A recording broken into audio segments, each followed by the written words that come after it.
Hi students, welcome to Study with Basic channel. Hi friends, ఈరోజు మనము 10th exam ఎలా రాయాలి, పేపర్ ఎలా ప్రజెంట్ చేయాలి, అలానే సపరేట్ సబ్జెక్ట్ వైజ్ పేపర్స్ ఎలా వస్తాయి అనేది అన్ని వీడియోలో చూసాం. వీడియో ఎండ్ వరకు చూడండి, మీకు చాలా ఉపయోగపడుతుంది. ఫస్ట్ ఎగ్జామ్ ఎలా ప్రజెంట్ చేయాలనేది నేను చెప్తాను. ఎగ్జామ్ ఇప్పుడు లాస్ట్ ఇయర్ మనకు అడిషనల్ షీట్స్ అలా ఇచ్చారు. ఈ ఇయర్ నుండి బుక్లెట్ ఇస్తాము అని చెప్పారు. బుక్లెట్ ఇస్తే బుక్లెట్లో లైన్స్ ఉంటాయి, అది సపరేటు. ఓన్లీ ఆ బుక్లెట్ 32 ఉంటాయి, 32 మనం యూజ్ చేసుకొని రాయాలి. బుక్లెట్ కాకుండా పేపర్స్ ఇస్తే మాత్రం స్టార్టింగ్ మనకు పిన్ పేజ్ టైప్ ఇస్తారు. ఫస్ట్ సైడ్ ఏమో ఇన్స్ట్రక్షన్స్ అవన్నీ ఉంటాయి, సెకండ్ సైడ్, థర్డ్ సైడ్, అట్లా ఫోర్త్ సైడ్ కంటిన్యూస్గా రాయాలి. అది మొత్తం ప్లేన్గా ఉంటుంది. ప్లేన్గా వైట్ అనేది పేపర్ ప్లేన్గా ఉంటుంది. మనం దాంట్లో డ్రా చేసుకోవాలి. ఇక్కడ మధ్యలోకి ఫోల్డ్ చేయాలి. ఫోల్డ్ చేసుకొని ఇక్కడ ఫోర్ సైడ్స్ ఇలా లైన్ డ్రా చేసి మంచిగా నీట్గా ప్రజెంట్ చేయండి. అది మొత్తం ప్లేన్ ఉంటుంది కాబట్టి చాలామంది రాసేటప్పుడు క్రాస్లో రాస్తారు, కొందరు అప్ అండ్ డౌన్ అలా అవుతుంది. అట్లా కాకుండా స్ట్రేట్గా రాయడానికి ట్రై చేయండి, ఓకేనా. తర్వాత ఇది ఫస్ట్ మనకు ఇచ్చే ఒక పేపర్ ఇచ్చేది పిన్ పేజ్ టైప్ ఉంటుంది. తర్వాత ఆ పిన్ పేజ్ అయిపోయిన తర్వాత మనకు సింగిల్ అడిషనల్ ఇస్తారు. ఇది అయిపోయిన తర్వాత సింగిల్ అడిషనల్ ఇచ్చినప్పుడు ఆ అడిషనల్కి పైన ఇటు సైడ్ కార్నర్కి, అంటే ఇప్పుడు ఇది పేపర్ ఇది అనుకో సింగిల్ అడిషనల్ ఇలా అనుకుంటే, ఈ కార్నర్కి మనము ఎన్నో అడిషనల్ తీసుకుంటున్నాం. 1 or 2 అనేది అడిషనల్ నెంబర్ వేయడం మర్చిపోకండి. అడిషనల్ నెంబర్ వేసి ఇక్కడ మన రూల్ నెంబర్ రాయండి ప్రతి పేపర్ మీద. అది ఎందుకు అని అంటే పేపర్ కరెక్షన్ చేసేటప్పుడు ఒకవేళ మనము థ్రెడ్తో కడతాం కాబట్టి అది మధ్యలో ఊడిపోయినా ఏదన్నా అయినా కూడా అండ్ హాల్ టికెట్ నెంబర్ చూసి అడిషనల్ చూసి మళ్ళీ ఆ ఎగ్జామ్ పేపర్లో పెడతారు. కాబట్టి నెంబరు మ్యాండేటరీ వేయాలి, హాల్ టికెట్ నెంబర్ కూడా వేయాలి అడిషనల్స్ మీద. అలా మనకు ప్లేన్గా ఉంటాయి కాబట్టి ఇది అడిషనల్ షీట్ ఉంటే కంపల్సరీ 4 sides ఇట్లా లైన్స్ డ్రా చేయండి. ఎందుకంటే పేపర్ అనేది చాలా ఈజీగా కనిపిస్తుంది. మ్యాథ్స్ ఎగ్జామ్స్కి వీటికైతే మనకి ఇట్లా రైట్ సైడ్ ఇక్కడ రఫ్ వర్క్ కూడా చేసుకోవడానికి ఈజీగా ఉంటుంది. లైన్స్ డ్రా చేసి మనం బ్లూ పెన్నే వాడతాం కాబట్టి కొట్టివేత్తలు ఉండకుండా వైట్ పేపర్ కాబట్టి మనం స్ట్రేట్గా రాస్తున్నాం.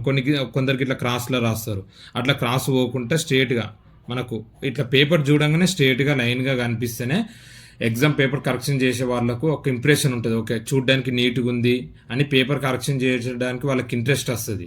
ఇట్లా క్రాసులు ఉంటే మనకు కూడా మొత్తం ఇట్లా క్రాస్లో రాస్తాం. ఫస్ట్ సెంటెన్స్ ఒక్కటి క్రాస్లో పోతే దాని కింద వచ్చే సెంటెన్స్ అన్ని క్రాస్లో పోతే పేపర్ చూడడానికి కూడా బాగా కనిపించదు. కాబట్టి మనము పేపర్ అడిషనల్స్ తీసుకున్న తర్వాత నెంబర్ వేయాలి, హాల్ టికెట్ నెంబర్ వేయాలి, లైన్స్ డ్రా చేయాలి. లోపల ఆన్సర్స్ రాసేటప్పుడు స్ట్రైట్గా రాస్తున్నామా లేదా అనేది చూసుకుంటూ రాయాలి. మళ్ళీ నెక్స్ట్ పాయింట్ ఏంటిదంటే వర్డ్స్ చాలా పెద్ద రాయొద్దు, చాలా చిన్న రాయొద్దు. బాగా పెద్ద రాస్తే కూడా ఇంప్రెషన్ ఉండదు, చాలా చిన్న రాస్తే కనిపించదు. మీడియంగా రౌండ్గా మంచిగా రాయాలి. తెలుగు, హిందీలో దీర్ఘాలు, తెలుగులో కూడా దీర్ఘాలు. ఇంగ్లీష్ మనము అవన్నీ ఇంగ్లీష్ పేపర్ అప్పుడు చెప్తాను. మ్యాథ్స్ కానీ ఫిజిక్స్, బయాలజీ, సోషల్ ఇవన్నీ మనకు కొన్ని డయాగ్రామ్స్ ఉంటాయి, కొన్ని థియరిటికల్గా ఉంటాయి. కాబట్టి ఏది రాసినా మనము డయాగ్రామ్స్ దానికి ఏవి వేసినా కూడా మంచిగా నీట్గా రాయాలి. ప్రజెంటేషన్స్ కానీ డయాగ్రామ్స్ వేసేటప్పుడు కూడా ఇప్పుడు మనం డయాగ్రామ్ ఇలా వేస్తే దీనికి పార్ట్స్ ప్రజెంటేషన్స్ అని ఒక సైడ్గానే ఉండాలి. ఇటు ఇట్లా చేయొద్దు. ఇవన్నీ లైన్ ఇట్లా డ్రా చేసి ఒక సైడ్ ఉండాలి. ఎందుకంటే వాళ్ళు ఒక సైడ్ ఇట్లా అన్ని చూసుకొని కరెక్షన్ చేస్తారు పార్ట్స్ మనం డయాగ్రామ్స్ వేసేటప్పుడు, ఓకేనా. అది చూసుకోండి. తర్వాత మనము క్వశ్చన్ రాసి మనం మెయిన్గా బ్లాకే యూజ్ చేయాలి.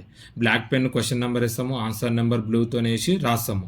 మనం ఆన్సర్ ప్రజెంటేషన్ చేసేటప్పుడు సైడ్ హెడ్డింగ్ బ్లాక్ పెన్తో రాసి దాని కింద బ్లూ కలర్తో లైన్ డ్రా చేసి ఈ కింది నుండి డెఫినేషన్ స్టార్ట్ చేయాలి. అందరు ఈ సైడ్కే రాస్తారు కానీ సైడ్కు రాయద్దు. కింది నుంచి డెఫినేషన్ స్టార్ట్ చేస్తే ప్రజెంటేషన్ అనేది బాగుంటుంది. ఇప్పుడు డయాగ్రామ్ ఉంది, దానికి ఒక డెఫినేషన్ ఉందంటే ముందు డెఫినేషన్ రాసి డయాగ్రామ్ వేసి తర్వాత దాన్ని ఎక్స్ప్లెనేషన్ చేయాలి. ఇక్కడ డెఫినేషన్ రాసి తర్వాత డయాగ్రామ్ తర్వాత ఎక్స్ప్లెనేషన్ ఇలా ఇవ్వాలి. ఇలా ఇచ్చినామో మనకు ఒక ఇంప్రెషన్ ఉంటుంది. ఎందుకంటే ఓకే డెఫినేషన్ రాశాడు, డయాగ్రామ్స్ తర్వాత డయాగ్రామ్ పార్ట్స్ చూస్తారు, ఓకే పార్ట్స్ బాగున్నాయి. తర్వాత ఎక్స్ప్లెనేషన్ పాయింట్ వైజ్ ఇట్లా స్టార్ కానీ 1 కానీ పెట్టుకుంటూ రావాలి. మ్యాక్సిమమ్ స్టార్ పెట్టే పాయింట్స్ రాయండి. స్టార్ పెడితే ఇంప్రెషన్ బాగుంటుంది. 1, 2 ఇలా రాస్తే 1, 2, 3 అని రాస్తే అయ్యో 4 పాయింట్స్ రాసిండు, 5 పాయింట్స్ రాసిండు అని ఉంటుంది. కాబట్టి స్టార్స్ పెట్టి రాయండి. అలా రాస్తే మీకు చాలా బాగుంటుంది, ఓకేనా. ఇది ప్రజెంటేషన్ చేయడానికి. తర్వాత వచ్చేసి మనకు ఒక్కొక్క పేపర్కి ఒక్కొక్కటి ఉంటుంది. సెక్షన్ A, B, సెక్షన్ ఏ అంటే ఏ బి అని ఉంటాయి, గ్రూప్ ఏ గ్రూప్ బి అని అలా ఉంటుంది, సెక్షన్ 1 సెక్షన్ 2 సెక్షన్ 3 అని కూడా ఉంటుంది. కాబట్టి మనము ఏది ఉన్నా కూడా ఫస్ట్ అంటే ఏ పేపర్ ఎలా రాయాలనేది ఇప్పుడు నేను చెప్తాను.